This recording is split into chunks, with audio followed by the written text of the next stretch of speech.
Welcome to Around the Bases, the pop culture and sports podcast with your hosts. Charlie Seymour. And I'm Tim Sternberg. Hit it, Nick.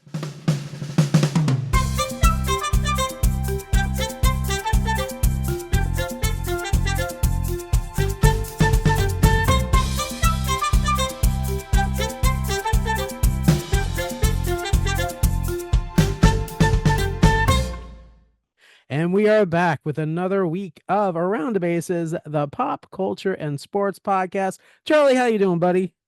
Not too bad. How about yourself? You hanging in there? Yeah, I'm hanging in there. We thought this might be a conclusion. I'm not disappointed at all, as we talked about. I am so Can't be. freaking proud of this team. Have We to be made the proud. Final Four. Yeah, I mean, Final three. Don't the sell final yourself three, short because you right? guys The pushed it to Guardians. six. But listen, from our conversation in early April, if you told me we would have made it to Final Three, I'd be like, "You're kidding! No way! Yeah. You're just—it's that Pollyanna stuff. It's That's the entire Mets fan base as of like April 5th. Yes. Well, because we had lost 5 games or something like that. But yeah, man, what a magical freaking season! And I have fan bases. Dude, I have fan bases like you. You're a big Cubby fan, and other friends that are fans of other teams like this Mets team. I'm not even into the Mets, but man, I was riding that ride. Like, it was fun. They're without question a very fun team to watch. And it's interesting. I watched today. David Stearns had his end of season interview, press conference, and I don't think I've ever in a million years have seen an end of season press conference where the guy who just got eliminated from contention of the World Series, his team, is smiling, is happy, because he knows what a freaking magical he knew that was a successful season. Yeah, no question.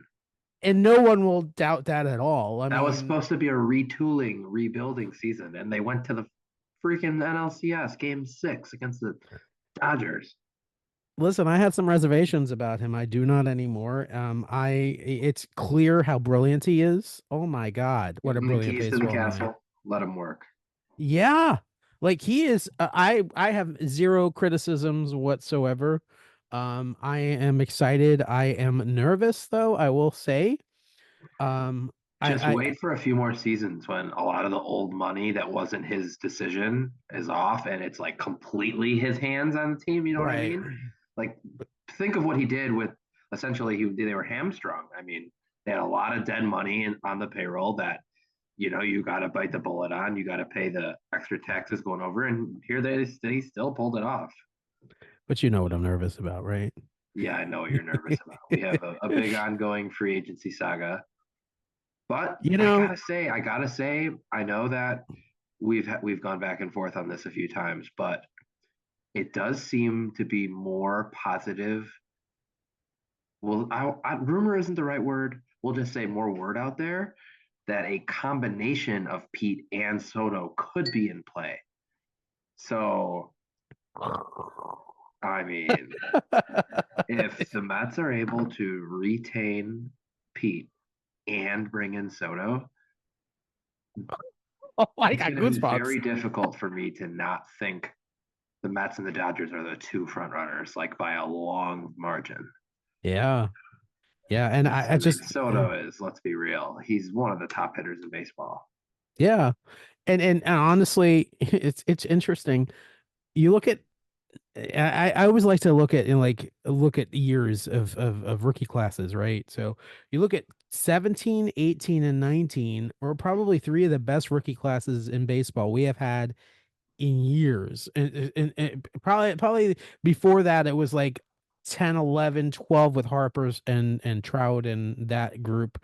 But this group, like Judge in 17, Bellinger in 17. No, Bellinger is he's still good. Still won an MVP. Yeah. You have in 18, you have Soto, you have Ohtani. I mean, in 19, you have Vladdy Jr., you have Pete Alonso, you have Tatis. It's unbelievable, the class. And even if you go into 20, you have Bo, and you have from the Blue Jays. You don't see that. And you have in 21, you Adley Rushman. You are having some really fine classes of rookies. I mean, And tell then me don't how. forget the rookie class of my boys. We got the year of Gunnar Henderson and Corbin Carroll combo. Yeah, There- there- yeah, There's a and lot of Skeen and Paul young talent. Skeens A lot of young talent in the MLB. one Paul Skeens was this year, along with Pete this year, Crow, and one of Jackson the best, Merrill. probably one of the best pitchers in recent memory. I think. Yeah, the Paul. rookie classes the last few years have been great. Yeah. So I mean, baseball's exciting. I'm excited. I like the way the turn the game took this year with the how the games have kind of moved on. I would like to see a little more interactive in the stadiums with entertainment, and I mean, Cubs do a pretty good job of that from my experience going to Wrigley this year. But I'd like to see more just throughout the league. I think not to the level of maybe goofiness of the Savannah Bananas, but also there's a reason why they're selling out stadiums all over the country. They're selling out Marlins Park. Well, Marlins fans don't like baseball. Yes, they do. If you put on a good show, they do. I mean, it's clear they're selling out Marlins Park. So, Yeah, take a page out of yeah. their book. My big question right now is when is spring training? Because there's some kind of World Series going on that I don't care about. I'm gonna be Well, honest with you. we got the hot stove season before that, so Yes, we do. And it's gonna be a hot season. it's going to be a Yeah. fun one. It's going to be a fun off season. We'll definitely do some predictions and some of that further down the road. And to our listeners who don't understand, that's the baseball off season is basically another season. It's exciting for baseball nerds like Charlie and I, especially because we kind of see how the chess pieces move and the deals that are made. And I love that piece. It's almost like a soap opera on top of the regular baseball season. And there's And always a couple big trades that catch everybody by surprise. those are fun. Well, they're fun unless your team is. Hey, I sometimes they're think fun either way. I think the Cubs are going to pick up some good players this offseason, so I'm we'll see what excited. I think it's going happens. to be a fun off Yep, season for both the Cubs and the Mets. I think so too. So we say so long to baseball until we have something else to talk about. So what should be coming up soon, hopefully, probably by the end of November. And Um, you know what else just came to a conclusion was we just had the finale of the Anonymous. Holy cow. How was that for a transition? It's good. You're better at the transitions than I am, I I saw an think. opening there, so I decided to take it. Did you think so? I was wondering how they were going to end it. How I mean, because you can't like it's going to be a vote or I think Right. it was brilliant the way they did it with the face off. And then to start, so your Yeah, go biggest ahead. complaint happened again, but because they waited for the elimination, so we go into the episode with six players. So we get the elimination right off the bat to get us down to five. Then they have another elimination before the face off. So that's when we really weren't sure exactly how it would go. So it did go to a final four. Yep. And we had a face off. Yeah, so Marcel was back to back anonymous, the final two. So he had the first and really middle and last decisions to make. The And he episode started with him eliminating. and he got to pick the order of the people picking the boxes, Right, exactly. That was the last which is icing on huge. the cake, which was huge. Well, it would be huge if you actually, And yeah, so he eliminated Lily first, he did. right? Lily went Yep. out, so that took us down to five. I And don't think Lily was that big of a threat for a face off. I don't think she whatever. You yeah, know, I I think Marcel felt she was the one he could read least, and that's why he did it that way. okay. That makes sense. And then he thought, and then his hope was someone would take out one of the power couples in the next round. And then little did he know he would get the chance to do it again. So he did in the end get to take out both the players he wanted to. He then takes Yeah. out Victoria Takes out Victoria. because Um, Christopher was safe. And let's yep. talk about how he was safe.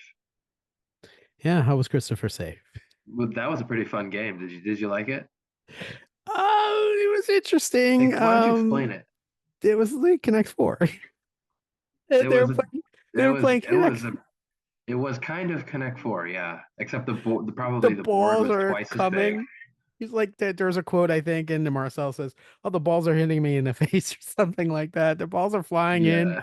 And there's different color balls and there's stopper balls. So you put the stop. And I think Big Brother absolutely had a challenge like this because I remember it. Because they were flying balls and I, I'll go back through the history and find it.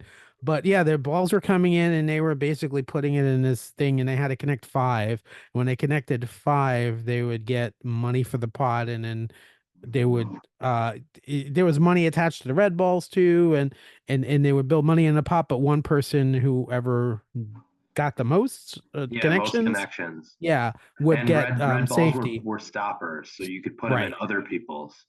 But they also were more money, right? I think less money, but they still Oh, counted less for money. money. It was like Got it. $75 for a red ball for each red, I think, and then the silver ones are 150 maybe. Yeah. And so Christopher dominated. Nina did not dominate at all. Nina came in last. Nina came in last, and Did I miss then something? You're looking at me like I missed no, something. for a I think second I I was missed thinking something. in my head. First, at first I was thinking Nina came in third, but no, Nina came in last Yeah. Nina came in because last. they made it seem like someone else came in last at first, but then it was actually Nina. They They did. made Andy seem like he did bad, but then Andy actually did decent, Which right? is Because interesting. Yeah, Christopher and Andy Marcel didn't. were close. It was like 59 to 56, and then someone had like 30s or 40s, and then Nina was well down there, like 24 or something. I It's don't remember interesting the because numbers, but she watching was it, pretty I far. thought she was terrible. Like I knew she wasn't doing well, and she even admitted it in the middle of the challenge. She's like, I'm just gonna, mess things up and be a I disruptive. think pretty early into that challenge, you had a good feeling it was going to be between Christopher and Marcel, as they're like taking it seriously, knocking people over, and then right away Andy's like, "Oh, Marcel bumped into me," and they show the replay, and it's like they grazed each other, and he's like, "Whoa." Yeah. Yes. Oh man. So yeah, Christopher is safe because I think otherwise Marcel would have taken Christopher out instead of I think he Victoria. that his goal he wanted Christopher or Victoria out, and then once Christopher was safe, he said, "Okay, I'll just take out Victoria." Which makes sense. I mean, you don't But want we also have to make mention that he had to be anonymous first in order to do that. which, you know what? When you come on strong in the end of a game, kudos to you. And that's exactly what Marcel did. I mean, Marcel did not start the game, the season with any kind of strength. He was kind of lost. Yeah, Uh, but he got his bearings and I think with the third handle change, he kind of just took off. And yeah, and once Jack got out of the game, I think was a big turning point. Um, I think there had to be a mastermind, so to speak, and Marcel became that mastermind. So the final face-off is boxes, and so they which each have Marcel gets the choice of the order, like you mentioned before, which was the last wrinkle of being the final anonymous.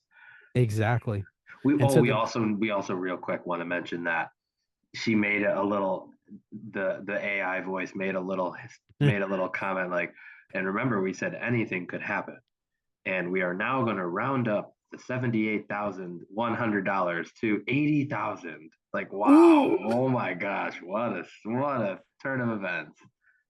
We isn't joke that what? that they got Isn't basically that? second place or Tucker money on Big Brother. Or if we want to put it in a We Are Family context, Adam money. Yeah, exactly. Adam won more money than the winner of Anonymous. No, he won 80 grand, didn't he? No, I think he won like 82 or 83. He was Oh slightly yeah, over. that's right. He had a little. We had banked money too. That's right. Right, exactly. I'm That's so pretty confident he won more than the anonymous winner, which is think about that. That's pretty crazy. Granted, interesting. they didn't do great on some of the challenges and definitely could have had more money in that pot. But And that that's neither that's here a nor there. So now that's been continue with the face off. yeah. I just want to real quick to that point. That's been too with the mole. I think in shows like this where they're adding money to the pot, I think they really should start with some kind of minimum. But all right. Anyway, so yeah, the face off. They're each so there's four boxes, and each box there's three boxes that say lose and one says win. And so your Marcel, of course, like we said, had the option of picking who goes first, second, third, or fourth, and he picked who did he pick? Christopher to Christopher go to go first, first. Yes. Andy to go second, Nina Hmm. third, and then he chooses to go last, which is obviously you got to go last. so Christopher goes and he, opens up his box and then he basically cradles the box for the rest of the challenge. Like I'm thinking, my thought process, and you heard this because we were kind of watching it at the same time. I was like, oh, Christopher has it because he's basically cuddling that sucker like a baby. Um, and then Andy goes, and then when Andy goes, I'm like, huh, he's acting very odd. Um, and so he gets his box, and Nina's like, I don't know what's going on with Andy. I'm gonna steal Andy's box. So she steals Andy's box. And then Marcel goes and decides that he's gonna take the last box. He wants the last Yeah, new he box. said he had his eye on the silver one the entire time, and silver happened to be the last one left. So Nina made the best decision of her life because she stole Andy's box, and Andy's box said, win. Nina won the anonymous. She won $80,000. She upholds the survivor family legacy. Nina, of course, She's won coming for Mama's Australian title. Survivor. But She I think even she was joked on about it. Australian Survivor, right? Yeah, she even joked about coming for Mama's title. Mama is a Sandra from Survivor and Traders fame, in case you don't know. Sandra Diaz Twine. Legendary Crazy. player. Legendary Sandra. Legendary. What do they call her? Arguably one of the Villain. top. Villain. um, A little bit of both. I think so. Yeah, because I like her. It's you don't. I mean, Yeah. the thing is, a lot of villains I kind of like. Maybe because I'm a but I kind of I like I like gamers. I like gamers, and usually a reality villain is basically a gamer who people don't like gamers or whatever. And so yeah, she says she's coming after Mama's title, and rightfully so. I mean, I don't think this is going to be her last reality show by any stretch of the No chance. Oh, imagination. yeah. Definitely not. I think maybe we'll see her on Traders since the Anonymous is an NBC product because Yeah. USA Network is owned by USA, Universal, NBC. NBC. Yeah. I could see her on the Traders I like where your head's at. right next to Angela Murray, from Big Brother. So Another villain. Yeah. I Speaking was of fighting villains, words. Oh, he's doing another transit, ladies and gentlemen. Charlie Seymour with another transition. Go ahead, Charlie. I just tossed you up a softball. Now you hit it. House of Villains. Speaking of villains, House of Villains. There we go. Good, nice. That's good. Yeah, House of Villains had another villainous episode. I Uh gotta say, it makes me laugh all the time. Joel's quips. what did he say this week? I don't know. That was last week. I mean, when he said Traders isn't filming right. Traders isn't filming. Why are you guys all here? Oh, that's right. Traders isn't filming yet. Oh my God. So you want to recap what happened? So we start off by figuring out that the twist from the previous episode, a little anonymousy, except we did get the elimination at the end of the episode, but we didn't see that they brought back a new player, and it is Larsa Pippen, another traitor. Another trader. Yes. For those of you who don't know, Larsa was on the Traders with her husband, season 2, right? Not her husband, Ex-husband. not her ex-husband, with Oh, her who? boyfriend at the time, who is Michael Oh, Jordan's son, Marcus Jordan, Marcus Jordan. who is a Yes. lot younger than her. They're not going out anymore. They broke up, but then they got back together again. I don't know where they stand now. I'm here. She like literally they flipped a chair over and it's her. What'd you think of that? I think that they're picking people to try to keep the audience going. They know, yeah, the Bravo Army will come watch. I mean, it makes sense. Yeah, I mean, I agree. The Bravo Army will come watch. I don't watch Bravo shows, but I will say, as a layman watching this, it's still as entertaining, even if I haven't seen some of these folks in other shows, because they're so funny. Like New York, I've seen New York. I mean, I've seen I Love New York, but I mean, they're just entertaining people. Some more so than others, I think. Yeah, this is slightly off topic, but randomly we watched a little bit of Dancing with the Stars last night. Oh. And speaking of the Bravo world, which is what made me think of this, and traders, Phaedra, spoiler alert, she got voted out on Dancing with the Stars last night. Oh. I like Phaedra Parks. Me too. Me As a too. I matter was of fact, hoping it wasn't her. There was off a We Are top. family member as well in the same, Ooh. Dwight Howard. Oh, And I wow. was kind of hoping he went out in the final three, but he was safe. A lot of people were voting for him. Apparently, he's got a lot of fans. Wow. Well, Phaedra, speaking of Phaedra, I just watched, she was on Pictionary. No, no, she wasn't on Pictionary. She was on 25 Words or Less today as a celebrity contestant. Because if you don't know, they're filming all those Fox first run movie shows in Atlanta now. We set a Hmm. trend, apparently.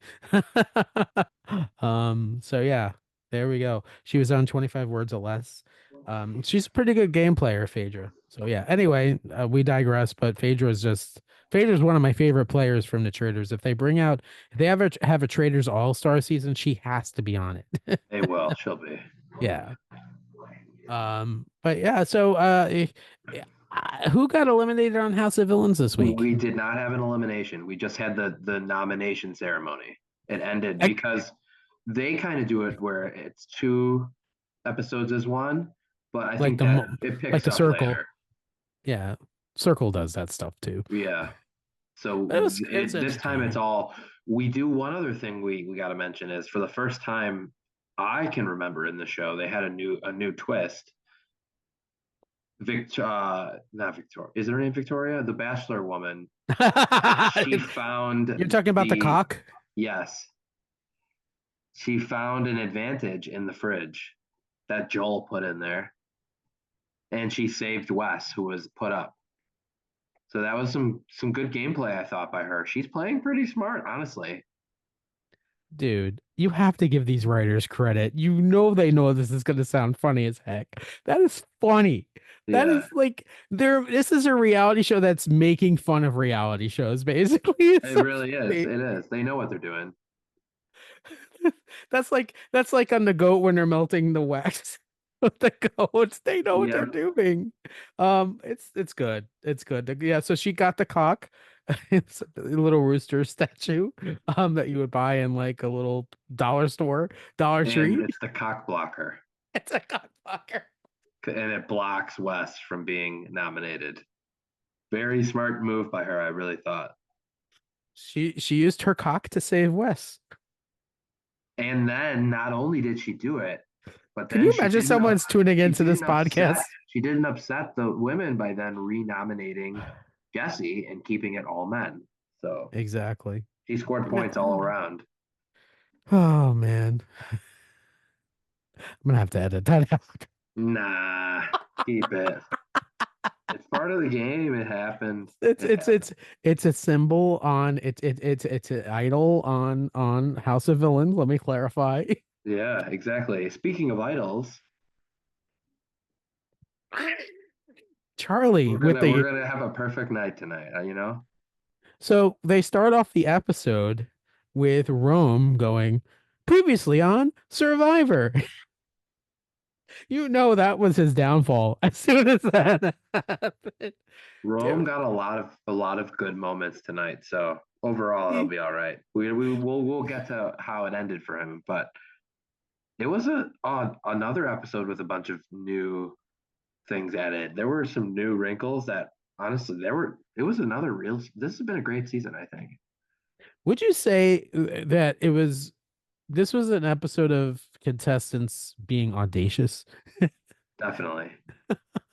There was a lot of I mean, so the episode started with, of course, them getting the boat rider coming with the note and saying, drop your buffs. And we know as Survivor fans what Merge. that means. Merge. So they're merging onto what beach was that? What tribe? I think it was whichever one Sue is on. Sue, yeah. Her There's a reason tribe. why Charlie is pointing out Sue because it's crucial to That's where we should this start. Let's start with stuff. that.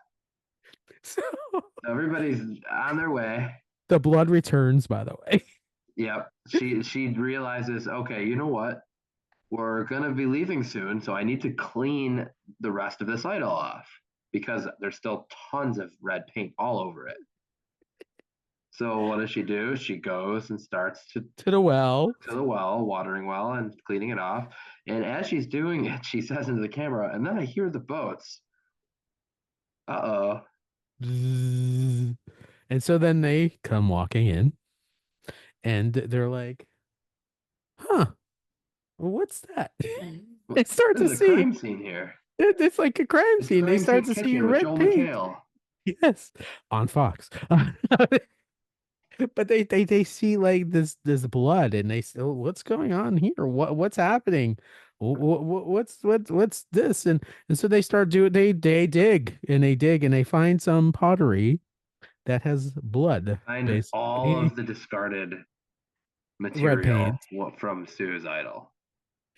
So And two of then them, remember, saw her originally and did a pretty good job not blowing up the spot at that in the moment so far.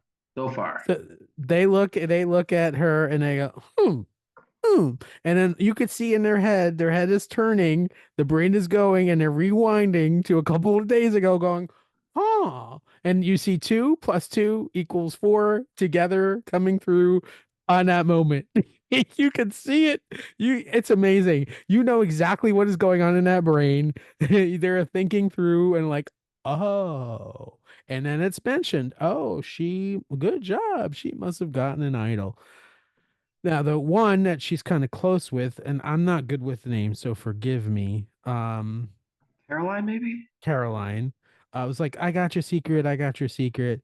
But the other one is playing a really shady game. Let me say, Yeah, ooh, I wouldn't trust her. Like, what are you doing? There's a little shadiness there. And it's like yeah. she doesn't want to latch on to her former tribe members, and she's kind of looking for an out in the merged tribe. Um, so yeah, they're kind of like it must be an idol, must be, something, I don't know what's going on here, who knows. And but there's an advantage. So Jeff tells everyone in the note that we're going to have a competition, but there is an advantage out there and it's going to give someone an advantage. And so they're all looking. That's they literally are reading it on the beach, and then it says go. It's just Can a I free can for all. can I mimic something? Hold on one second. Yeah, go do it. I'm gonna play the moment of them looking for the idol. You ready? Okay. Okay, so literally like a minute. Yeah. I And then a few basically of just them, looked and around. then Sam and them are like, "Oh, maybe it's the buoy." Ah, no, it's not the buoy. That's been there the whole time. It's not the buoy. Why would the buoy? So then one of them gets the courage to Genevieve Genevieve, who I playing like a very great much. game. She's an Love early front Genevieve. runner.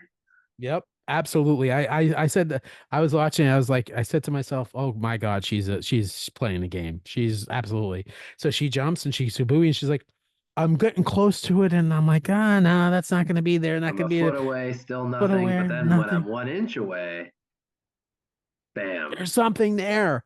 And so she gets the advantage, and the advantage we find out when they is go to the challenge, massive. massive. So the challenge is they have two parts of the challenge. The first part is 2 teams of 6 battling each other in a challenge to go to the next part of the challenge. And so you want to explain what the challenge is? And even prior to that, it's revealed that they haven't made the merge yet. One person isn't going to make it. So they're playing for their spot in the merge. So basically, Correct. it's a grueling challenge in which they're in teams playing for a chance to get into the next round for immunity.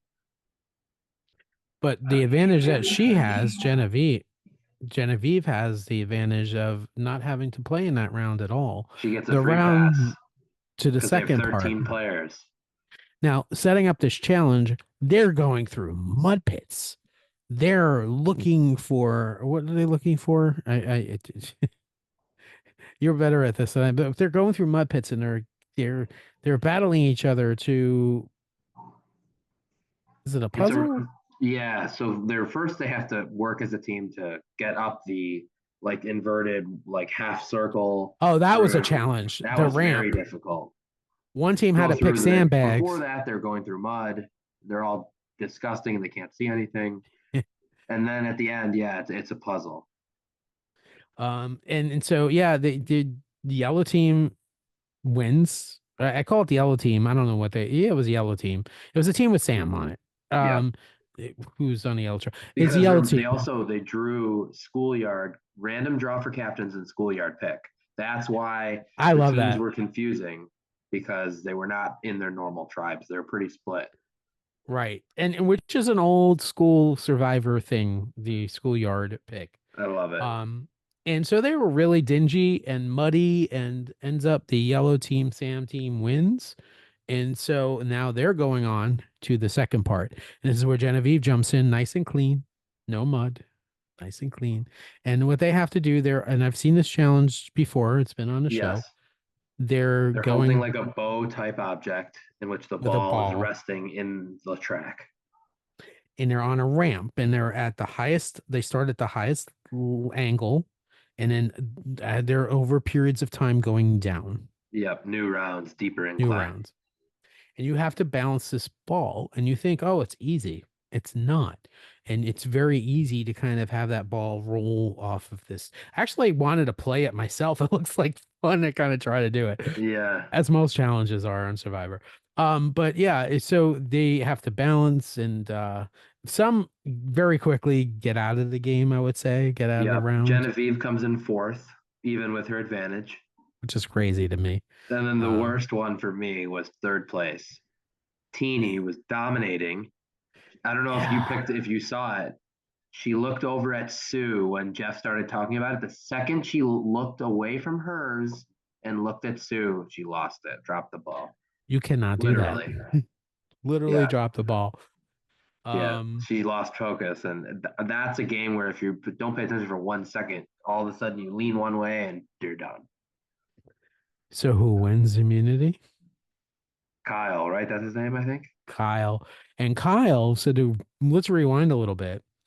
Rome starts the episodes talking smack about several people. And one of the people he talks smack about, one of the people he talks smack about is Kyle. And he says that, oh, yeah, he's coming after you, or whatever exactly it was said. And Kyle doesn't have a vote this week because And of a bunch of people want him out a because bunch they of know people he's a want. threat. There's something I don't understand, and I want to kind of go through this with you in a minute when we talk about the votes, because it was weird to me. I don't know if you probably picked it up too.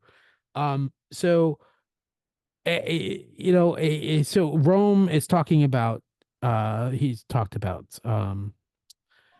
he talked about several people, and what literally happens, of course, because it's Survivor, is people talk and the word comes around, and there's a term they use in the episode calling, and it's in politics now too. You want to check your sources and actually check the truth and make Mm-hmm. sure what is being said is actually true. And so that was done, and all of a sudden everybody is like on Rome, like, oh, we got to get rid of Rome because Rome is. But meanwhile, Rome is going around thinking, haha, I am the smartest Survivor player ever. I have Mm-hmm. dominated. That cockiness, I was looking at, like, are you kidding me right now, bro? Yeah. Kind of did him in a little bit. Man. So I going to the vote. Tribal Council was interesting because for several reasons. Rome got to sit in Jeff's chair and And explain, host for 20 seconds. and he was actually very emotional, which is kind of cool. I appreciate Oh, was it that. real? Because they showed him doing it for fake earlier in the episode. So That's a good question. Yeah, I interesting. think he was probably trying to curry a little more favor with the people again, but didn't work. I think that's maybe why he was so shocked. So, who was his coming? We talked about, is it Saul last Yes, week? him and Saul were beefing on the Red Tribe. Let me ask you a question. Why didn't Saul vote for him? Yeah, a Did few you find that because odd? it's because of the conversation he had with Sam. It's because of Oh, the conversation he had with Sam. Sam basically said, what if does he have anything? What if the amulet? So they wanted to throw a couple votes on a second player, and that's when they decided it to be Andy. wow. So Andy Wow. gets a few votes. Sam gets a stray vote, but that's from Rome, so that's irrelevant. And then I don't even think Saul ended up with a vote, did he? No, No. no. But and so in preview of next week's season, of course, just to clarify, Rome did get eliminated, get voted out. Yes, by But a wide margin. wide margin. But Andy, you could see Andy starting gears, starting to go, what happened? You could see that He terror he in turned his and said, "Was I face. Plan B?" He knew So right away. the next episode's gonna be Andy drama again. Oh, and it absolutely, it's gonna blow up for sure. Looking And forward to it. It's been a strong season. and Sam's been trying to protect him, but I think Sam's time with him is running out, as far as Yeah, being able to do that. Yeah, it's been a strong season. Definitely. I'm excited to see how it kind of unfolds going forward. Um, Yeah, and just I want to touch real quick on one more thing, baseball related. Fernando Valenzuela, rest in peace. I will say a quick story. I'm not a big fan of the Dodgers, but I will say I remember very clearly 1981, the World Series, and Valenzuela was a pretty young rookie at the time and just dominating the game. And I'll tell you straight up, there's not many. I could easily pick four Dodger pitchers that have really dominated. I would say Fernando Valenzuela would be one. Sandy Koufax would be another. I would say that Clayton Kershaw regular would be season. one. Absolutely. Um, and so and Oral Hershiser is another that I would say definitely. But Fernando just was one in a million. He was just a great pitcher and really Dodger. I know that he very close to the I think he only played for the Dodgers. And just yeah, so rest in peace, Fernando. Yeah, Yeah. sad. Um, do you have anything else you want to mention? No, I think we covered it. Yeah, so We got a lot to look forward to coming up. we Oh, one do. other real quick thing. We also saw Saturday Night, the movie. Oh, how was Pretty that? solid. Pretty. I mean, I gotta keep it in perspective because as I mentioned last time, we saw the Wild Robot, and that was just amazing. Yeah, This, you said to me it's not the Ryle robot. it's yeah, and I'm gonna need to try not to have every movie live up to that because that one was so good, but it was pretty good. It was That's pretty good. I good. like that. We saw a movie called Back to the Future Part Two. Yeah, Oh, it how was was good. that? Have you seen that It was before? not. No, as a matter of Oh, fact, okay. it was brand new. Have you Um, seen that a number, a double digit number or a oh, triple digit number? triple, absolutely triple. I literally, I mean, I it's know it's your favorite. the people in the theater. I'm like, Your order is 213, is that correct? that is correct. Yes. Okay. People in the theater, I'm watching it with Erica, and I never talk to her in movies unless it's Back to the Future, and I'll literally go, roads where we're going, we We don't don't need need roads. roads, or I'll yell shit, when the manure jumps and make like a tree and get out of here or whatever. I don't quote movies. I have friends like Is you the who audience can okay with it quote movies. Yeah, I think so, for the but most part? that's the only series I can like quote with that no problem whatsoever. I mean, yeah, I know the whole script backwards and forwards. Speaking of movies, real quick, I have an update. I don't know if you've heard this. Spider-Man 4 has officially been confirmed. It's filming beginning in summer of 2025. Tom Holland announced it on the Tonight Show. So there we I did go. hear that actually. Yeah. I knew you probably did, but I just saw Looking that. I was forward like, to that as oh, well. very cool. So yeah. Yeah. All right. Have a great week, buddy. This has been Around the Bases, the pop culture and sports podcast with your hosts. Charlie Seymour. And I'm Tim Sternberg. Until next week, make it a fun one, a safe one, and bye, everybody. Next week's our Halloween episode. Bye, everybody.